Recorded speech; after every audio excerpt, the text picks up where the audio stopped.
বিশ্বকাপ শুধু নায়ক তৈরি করে না, অনেক সুপারস্টারের মুখোশও খুলে দেয়। বিশ্বকাপে কোটি কোটি ভক্তের স্বপ্ন থাকে, কিন্তু সেই স্বপ্ন পূরণ করতে না পারলে সবচেয়ে বড় সমালোচনাটাও শুনতে হয় তারকাদের।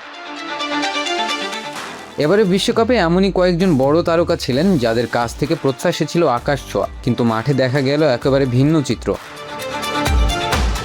প্রথমে আসি ক্রিস্টিয়ানো রোনালদোর কথায়। ষষ্ঠ ও শেষ বিশ্বকাপ খেলতে এসেছিলেন পর্তুগিজ মহাতারকা। সবাই ভেবেছিল শেষবারের মতো হয়তো বিশ্বকাপটা নিজের হাতে তুলবেন, কিন্তু তা আর হলো কোথায়। 5 ম্যাচে মাত্র 3 গোল। নকআউটে প্রথম গোল পেলেও দলকে শেষ 16 বাধা পার করাতে পারেননি।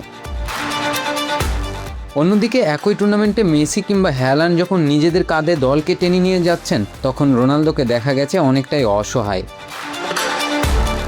তবে শুধু রোনালদো নন, পর্তুগালে মাঝমাঠের ভরসা ব্রুনো ফার্নান্দেজও ছিলেন সম্পূর্ণ নিষ্প্রভ। পুরো টুর্নামেন্টে নেই কোনো গোল, মাত্র 1টি অ্যাসিস্ট। এমনকি সমালোচনার মুখে পড়ে নিজের সামাজিক যোগাযোগ মাধ্যমের কমেন্টও বন্ধ করে দিতে হয়েছে তাকে। চ্যাম্পিয়ন্স লিগ জয়ী ভিতিনিয়া আর জোয়াও নেভেসও মাঝমাঠে সৃষ্টিশীলতার ছাপ রাখতে পারেননি। এবার আসি জার্মানিতে।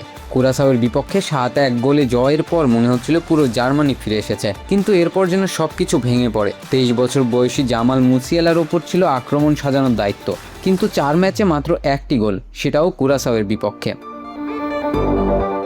শেষ 32-এর ম্যাচে তো কোচ নাগলসম্যান তাকে শুরুর একাদশেই রাখেননি। অধিনায়ক জোশুয়া কিমিকও প্রত্যাশা পূরণ করতে পারেননি।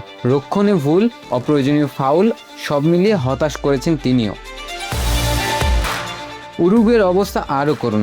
ফেদেরিকো ভালভার্দের কাছ থেকে অনেক আশা ছিল, কিন্তু 3 ম্যাচে নেই কোনো গোল, নেই কোনো অ্যাসিস্ট। স্পেনের বিপক্ষে বাঁচা মরার ম্যাচে 60 মিনিটেই তাকে তুলে নেন কোচ। সমর্থকদের দুয়াও শুনতে হয়েছে রিয়াল মাদ্রিদের এই মিডফিল্ডারকে। বিশ্বকাপ এমনই এক মঞ্চ, এখানে অতীতের অর্জন নয়, মূল্যায়ন হয় বর্তমান পারফরমেন্সে। আর এবারের বিশ্বকাপে রোনালদো, ব্রুনো, মুসিয়ালা কিংবা ভালভার্দেরা সেই পরীক্ষায় উতরাতে পারেননি। আপনার মতে এবারে বিশ্বকাপের সবচেয়ে বড় হতাশার নাম কে?